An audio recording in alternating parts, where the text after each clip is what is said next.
आवाज़ India TV में आपका स्वागत है।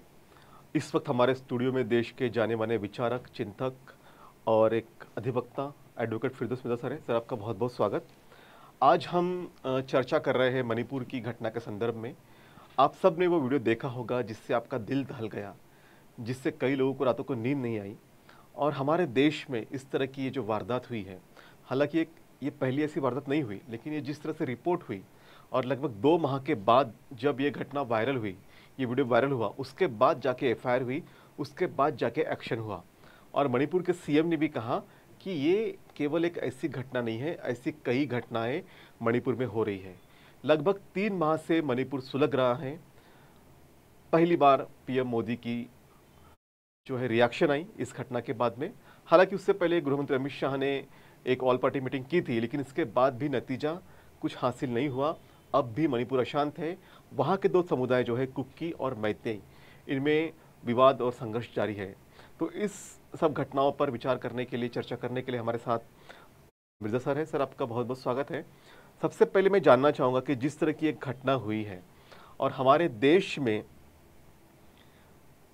ये घटना जो है जिससे हम सब विचलित हुए हैं, इससे हमारे देश की इमेज को भी काफ़ी धक्का लगा है।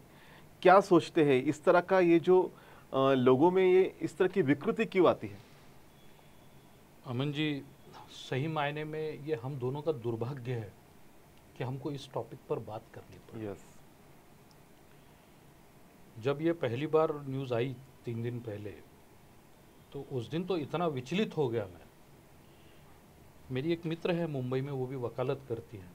उनका मैसेज आया कि वो सो नहीं पा रही, बोले हमारे बच्चे बड़े हो गए। राइट। तो मैंने उनसे कहा कि आप अपने आप को एक्सप्रेस कीजिए, एग्जैक्टली। दबा के मत रखिए। हाँ आज जो मैं देश में देख रहा हूँ कि लोग एक्सप्रेस नहीं कर पा रहे, हाँ, ये चिंता की बात है। या तो उनकी एक्सप्रेस करने की हिम्मत खत्म हो गई, हाँ। या तो जालिमों के साथ वो इतने अपने आप को आइडेंटिफाई कर ले रहे हैं कि वो बोल नहीं रहे। बिल्कुल। मणिपुर की बात करने से पहले मैंने होश संभाला तब से टाइमलाइन में आपको बताता हूँ। 1980s में यूपी में एक वारदात हुई थी। उस वारदात से निकली है फूलन देवी। राइट। उनके साथ एक गांव में कथित तौर पे बलात्कार हुआ था। उच्च जाति के लोगों ने उनके साथ बलात्कार किया था और उनको भी बिना कपड़ों के परेड करवाया था पानी लेके जाने का। बिल्कुल। कानून से उनकी कोई खास मदद नहीं हो पाई, तो उन्होंने कानून हाथ में लिया। हाँ। मैं हिंसा का सपोर्ट नहीं करता, लेकिन उन्होंने ये एक जो हुआ, मैं आपको फैक्ट्स हाँ, बिल्कुल। फिर आया 2002। अभी वो केस बड़ी काफी चर्चा में, वो है बिल्किस वाली। एक ही परिवार के 14 लोगों को मार दिया गया, एक प्रेग्नेंट लेडी के साथ में बलात्कार हुआ। हाँ। इसमें लोग पहचान के भी थे उनके जो करने वाले थे। और उनके जो, यानी उनके अकेले के नहीं, स्टेट वर्सेस वो थे। तो जो देश के गुनहगार है उनको छोड़ दिया गया। हाँ। और महिलाएं उनके स्वागत के लिए थी। हाँ। उस विधायक ने भी कहा कि ब्राह्मण संस्कारी होती है, इसलिए छोड़ दिया गया।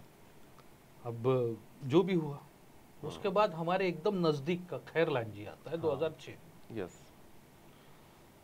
4 लोग, 2 महिलाएं, एक छोटी बच्ची, जवान बच्ची थी, उसके साथ बलात्कार होता है। डॉक्टर्स कागजों में क्या करते हैं, यस।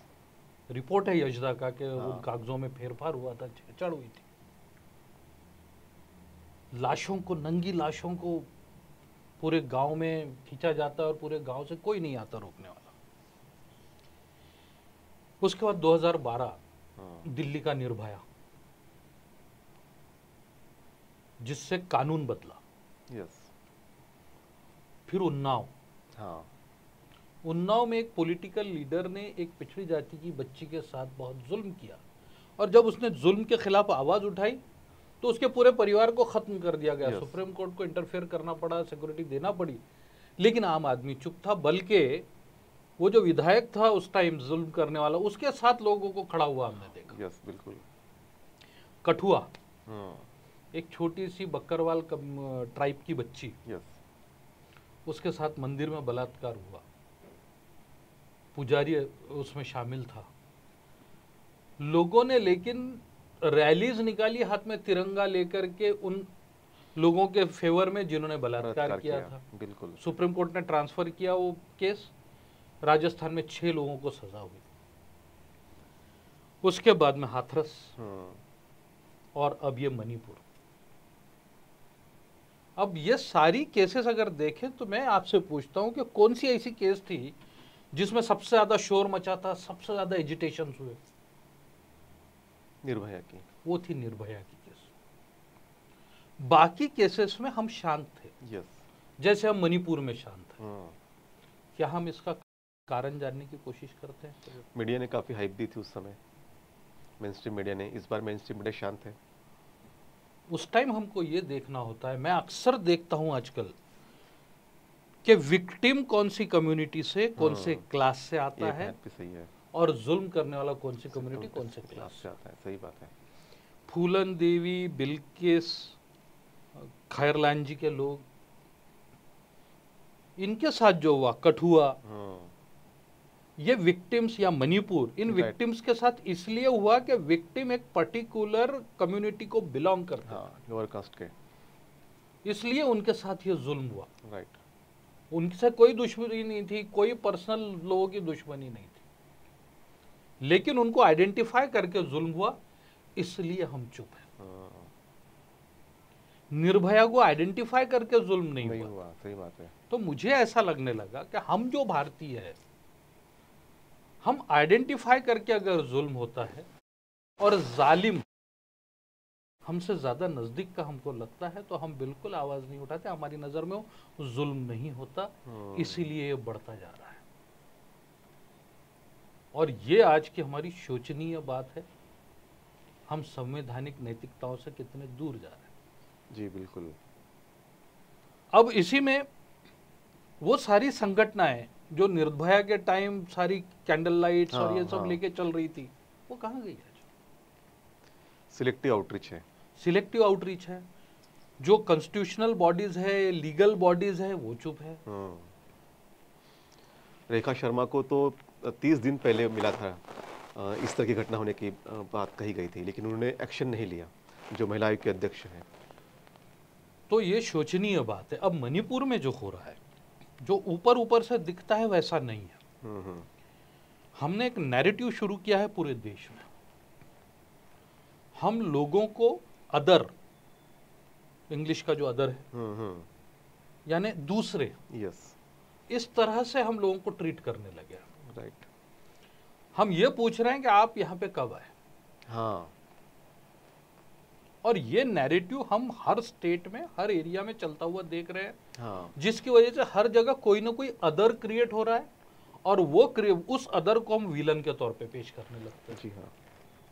अगर सब्जी की कीमत बढ़ती है तो मुख्यमंत्री बेशर्मी से कहते हैं एक स्टेट के कि ये एक पर्टिकुलर कम्युनिटी की वजह से सब्जी की कीमत बढ़ी, और वो संवैधानिक पद पे है, सीएम है एक स्टेट के। तो मैं इस का स्टडी कर रहा था कि एग्जैक्टली क्या हो रहा है मणिपुर में। तो एक कम्युनिटी का ये कहना है कि 2000 साल से हम यहाँ रह रहे हैं। हाँ। 2000 साल से हमारा राजा है, लेकिन हमारे पास जमीनें कम है। हाँ। आप बाद में आए हैं, एक कम्युनिटी दूसरी बाद में आई है, वो पहाड़ों में बसती है। हाँ। उसके बाद जमीनें अधिक है, उसके बाद जमीनें अधिक, संसाधन ज्यादा है। तो आप कट ऑफ डेट कौन सा रखेंगे कि कौन किस कट ऑफ डेट से आया तो वो यहाँ का, और उस कट ऑफ डेट के पहले का आया तो बाहर का। तो होना चाहिए कट ऑफ डेट। बिल्कुल। तो मेरे हिसाब से वो कट ऑफ डेट है 26 जनवरी 1950। हाँ। अब सब भारतीय उसी देश, जिस दिन हम सब भारतीय हुए, डॉक्टर बाबा साहब अम्बेडकर ने जिस दिन हम सबको भारतीय बनाया, संविधान ने हम सबको भारतीय बनाया, उस दिन जो इस देश में था वो यहाँ का। राइट। फिर हमने उसकी जड़ें नहीं पूछना चाहिए कि तू कहाँ का है। हाँ, बिल्कुल। क्योंकि इससे हम जो फ्रैटर्निटी है, हाँ, बंधुत्व है, हाँ, ब्रदरहुड है, उसके स्पिरिट को ही खत्म कर देते हैं। सही बात है। और इस टाइम देश की टॉप लीडरशिप का चुप रहना ये और भी खतरनाक है, बहुत ज्यादा। लेकिन एक बात इसमें यह भी है कि जिस तरह से जो घटनाक्रम है उसमें यह है कि मैतेई को एसटी का दर्जा जो देने की बात थी और हाईकोर्ट ने उस तरह का जो एक ऑब्जर्वेशन दिया, इसके कारण हिंसा काफ़ी भड़क उठी है और सुप्रीम कोर्ट को भी ये कहना पड़ा कि इस तरह के सेंसिटिव मामलों में हाई कोर्ट ने इस तरह से कोई देना नहीं चाहिए जजमेंट। तो इस पर आप क्या कहना चाहेंगे? नहीं, मुझे ऐसा लगता है कि हाई कोर्ट का जो जजमेंट है वो मिसकोट हो रहा है। हाँ, हाई कोर्ट कहीं पे भी, हाई कोर्ट कहिए या सुप्रीम कोर्ट कहिए, वो किसी भी कम्युनिटी के फेवर में इसको आप एसटी का दर्जा दीजिए, एससी का दर्जा दीजिए, ये नहीं कह सकता, क्योंकि वो आएगा कॉन्स्टिट्यूशनल प्रेसिडेंशियल ऑर्डर से। Exactly right. तो वहां मैती जब गए कोर्ट, तो कोर्ट ने कहा कि ये काम सरकार का है। हाँ, यही कहा कोर्ट ने, सही बात है। सरकार ये कंसिडर करे। हाँ, कंसिडर करने की अब बात है। कंसिडर करने का जो डायरेक्शन है, हाँ, उसको इस तरह से लिया गया। राइट। और जब आपस में दो कम्युनिटीज में एक अविश्वास का रिश्ता आ जाता है, तो वो अविश्वास का रिश्ता फिर इस तरह से बढ़ता है, क्योंकि हम बहुत दिनों से जहर भरे रहते हैं ना। हाँ, काफी दिनों से ये कोशिश होती रहती है। हमने कोरोना के टाइम देखा। हाँ, देखा है कि पर्टिकुलर कम्युनिटी के हाँ, खिलाफ कोरोना के टाइम आपने देखा कि भाई उनके हर काम में आप ढूंढ रहे थे मुस्लिम एंगल का है, मुस्लिम एंगल का है। तो ये अब जो भी हमने देखा, अभी अपना भी एएनआई का एक ट्वीट था जिसमें उसने कहा कि कोई अब्दुल को गिरफ्तार कर लिया। हाँ। बाद में माफी मांग ली गई, उन्होंने एएनआई ने माफी मांगी। हाँ, पर ढूंढे तो सही ना, ढूंढने सही, ढूंढे, उनको अदर चाहिए होता है। अदर चाहिए होता है, सही बात है। और एक और खतरनाक बात मैं आपको बताता हूँ आज, यानी इस मामले ने इतना अंदर से हिला दिया जी बिल्कुल, कि शिवाजी महाराज हमारे सबके दैवत है, एक आइडियल है। यस। तो जब उनके सिपाहियों ने एक महिला को पकड़ के लाया था, हाँ, कल्याण के सूबेदार की सुनती, तो उन्होंने कहा था कि अगर हमारी माँ इतनी खूबसूरत होती तो हम कितने और स्मार्ट होते। राइट। और उस लेडी को पूरा सत्कार के साथ सम्मान के रवाना साथ, किया। यस। तो ये हमारे संस्कार है। ये हमारे संस्कार है। तो इस पर एक लेखक लिखते हैं, जो अपने आप को वीर भी कहते हैं, खुद कोई। हाँ, यस। कि महाराज ये आपने गलती की, ब्लैक एंड व्हाइट में लिखा। हाँ, बिल्कुल लिखा हुआ है। उन्होंने कहा कि जो दुश्मन हम जिनको समझते हैं उनकी महिलाओं के साथ बलात्कार होना ही चाहिए। हाँ, ये महावीर लिखते हैं। तो अगर ये उनकी थ्योरी है, हाँ, ये उनकी थ्योरी है, तो क्या हम क्या कह सकते हैं? और उनको अगर हम इज्जत देने की कोशिश करते हैं, अगर ये थ्योरी चल रही है, तो हमारे इस देश में कोई भी माँ, कोई भी बहन, कोई भी बेटी ये बिल्कुल सेफ नहीं है, बिल्कुल। तो इस तरह की थ्योरीज को खत्म करने की आज जरूरत महसूस हो रही है। हमारे दरवाजे तक के खतरा आ चुका है, बिल्कुल। हमको ये समझना होगा कि हमारी अगली पीढ़ी के लिए हम क्या छोड़े जा रहे हैं। जी, यही एक बात जैसे कि आपने कही कि ये हमारे दरवाजे पे दस्तक दे रही है। जिस तरह से 2 दिन पहले ही ब्रिजभूषण सिंह को बेल मिली और दिल्ली पुलिस ने कहा कि ना हम सपोर्ट करते हैं ना अपोज करते हैं, तो दिल्ली पुलिस के ऊपर काफ़ी सवाल भी उठे कि अगर ये ना सपोर्ट करते ना अपोज करते तो चार्जशीट कैसे फाइल करेंगे, और क्या सही में जो पहलवान महिलाएं जिन्होंने इतने दिनों तक धरना दिया, पॉस्को एक्ट भी लगा, वो पॉस्को एक्ट जिस लड़की के द्वारा लगा उसके पिता ने कहा कि हमारे ऊपर दबाव था इसलिए हमने कंप्लेंट वापस ली, तो क्या सही में जस्टिस मिल पाएगा? देखिए, जिस दिन पॉक्सो के कलमे वापस ले लिया, जिस दिन पॉक्सो के केस में उन्होंने कहा कि इनके खिलाफ पॉक्सो में कोई गुनाह नहीं बनता, जिस दिन वहां की इन्वेस्टिगेटिंग एजेंसी ने कोर्ट का काम खुद ही कर लिया, राइट, उसी दिन नजर आ गया था कि इस केस में क्या होना है। हाँ, ये खाना पूर्तियां होती हो रही है, ये उस तरह की खाना पूर्ति है। Yes, yes.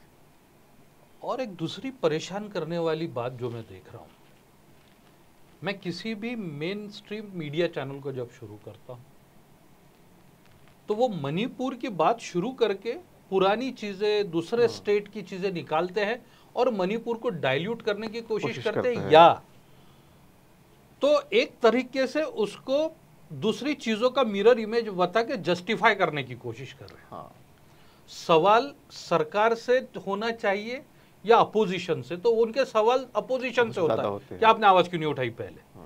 तो ये भी एक डिस्टर्ब करने वाली बात है कि मीडिया लोगों के दिमागों में क्या डालना चाह रहा है और कहां ले जाना चाह रहा है देश को। और एक बात मैं इसमें जानना चाह रहा था कि लगभग 2 महीने के बाद ये वीडियो सामने आया, 2 महीने के बाद ये वीडियो सामने आया और 2 महीने के बाद जब वीडियो सामने आता है तब एफआईआर होती है। तब जाके अभी तो अब तक कहा गया है कि 5 अरेस्ट होते हैं। तो इसका मतलब जो है 2 महीने तक यहाँ की व्यवस्था कितनी चरमराई गई होगी, आप किस तरह से नहीं तो इस तरह के और भी वहाँ पे एफआईआर पेंडिंग है, ऐसी खबरें आ रही है। हाँ, ये तो टिप ऑफ आइसबर्ग है। देखिए इन्होंने सबसे पहले वहाँ सरकार ने इंटरनेट बंद कर दिया, हाँ। और उसका रीजन ये दिया कि इंटरनेट बंद सिक्योरिटी की वजह से किया गया। राइट। लेकिन अब यह समझ में आ रहा है कि इंटरनेट बंद आपने खबरें बाहर नहीं पहुंचाना चाहिए इसलिए जुल्म के, किया। इसलिए बंद तो नहीं किया था। ऐसा एक जी। शक होने लगा है। बिल्कुल, बिल्कुल। तो जिस तरह से देश में एक नैरेटिव स्थापित हो रहा है, जैसा कि आपने बताया कि एक संस्कृति जो हमारी है, जैसा कि आपने शिवाजी महाराज का एक उदाहरण दिया, और एक संस्कृति है माफी वीर की, जिन्होंने कहा कि बलात्कार होने चाहिए, दुश्मनों के साथ में किसी तरह का कोई हमने ये नहीं रखना चाहिए। तो भारत को किस संस्कृति की ज़्यादा ज़रूरत है आज के दिन में, और देश के लोग, क्योंकि देश का जो एक सामान्य वर्ग है, जैसा कि आपने कहा कि 1950 के बाद हम सब भारतीय बने, हमारे आपस में कोई विवाद नहीं होना चाहिए। तो ये जो सामान्य भारतीय है, जो हम आम आदमी है, जो एक इस तरह के घटनाओं में नहीं जाना चाहता, उनके लिए क्या कहेंगे कि उन्होंने, जैसा कि आपने कहा कि दरवाजे पे दस्तक दे रही है, एक भयानकता दरवाजे पे दस्तक दे रही है, तो जिम्मेदारी क्या बनती है लोगों की? लोगों की जिम्मेदारी ये बनती है कि संविधान की जो 3 सूत्र है, हाँ, समता, बंधुता और न्याय, हाँ, इसको पकड़ के रखें। राइट। सब अपने आप को भारतीय समझे, हाँ, हाँ, अपनी दूसरी सारी पहचानों को साइड में रख दे। राइट। आप अपने घर में अपनी पहचान रखिए, लेकिन जैसे सार्वजनिक जीवन में आते हैं, आपने अपने आप को भारतीय के तौर पे पेश करना चाहिए। हर भारतीय को अपना भाई समझना चाहिए, हर भारतीय के दुख को अपना दुख समझना चाहिए। बट लोग सबको हिंदू समझते हैं, मुस्लिम समझते हैं, बौद्ध समझते हैं, सिख समझते हैं, ईसाई समझते हैं। इससे दूर जाने की जरूरत है लोगों को, जब सार्वजनिक जीवन में तो इससे दूर जाने की जरूरत है। आपको अपने रिलीजियस आइडेंटिटीज को साथ में लेके चलने की जरूरत नहीं है। बिल्कुल, आप अपने घर में रहिए, घर में आपको अपना रिलीजन फॉलो करने से कोई नहीं रोक सकता। बिल्कुल, बिल्कुल। लेकिन जब आप सार्वजनिक तौर पर आते हैं तो आप बिल्कुल एक भारतीय की तरह व्यवहार करें। जी बिल्कुल। तो ये जो घटना हुई जिसने झकझोर करके रख दिया, और इसका एक नरेशन बहुत ही टाइमलाइन के साथ सर ने हमें समझाया, और ये भी हिदायत दी है कि जो एक भयानकता है, जो एक अमानवीयता है, वो हमारे दरवाजे पे दस्तक दे रही है, और हमारी जिम्मेदारी ये बनती है कि अपने आप को एक्सप्रेस करें और इन घटनाओं का विरोध करें जितना हो चाहे उतना, और सिलेक्टिव आउटरीच बिल्कुल नहीं होना चाहिए। तो सर, आप हमारे बीच में और हमसे एक बातचीत की। मैं अंततः आपसे लोगों के लिए एक अंतिम अपील चाहूँगा। मेरी अपील सिर्फ इतनी है कि हम इंसान बने, अच्छे इंसान बने, फिर अच्छे भारतीय बने। इंसान का हर बच्चा यह हमारी स्पेसी का बच्चा है, राइट। ये समझ के उसकी सुरक्षा का ध्यान रखें और सिविलाइज्ड होने की कोशिश करें। यस, सिविलाइज होने की कोशिश करें। इससे ज्यादा मैं कोई उम्मीद नहीं करता। जी बिल्कुल, एक इंसान की तरह रहें, सिविलाइज होने की कोशिश करें, और हमारी जो संस्कृति है उसी संस्कृति के साथ बने रहे। सम्मान की संस्कृति, महिलाओं का सम्मान, बुजुर्गों का सम्मान, ये जो संस्कृति हमारे पास में आई है, विरासत जो हमारी है, उसी के साथ बने रहे। तभी इस तरह की घटनाएं जो है रोकी जा सकती है, और इस तरह की घटनाओं के खिलाफ आप अपनी आवाज़ ज़रूर बुलंद करें। सर, आप हमारे बीच में आए और बहुत ही अच्छे तरीके से इस टाइमलाइन को समझाया, और लोगों को भी ये आगाह किया कि आपको किस संस्कृति के साथ जाना है। धन्यवाद।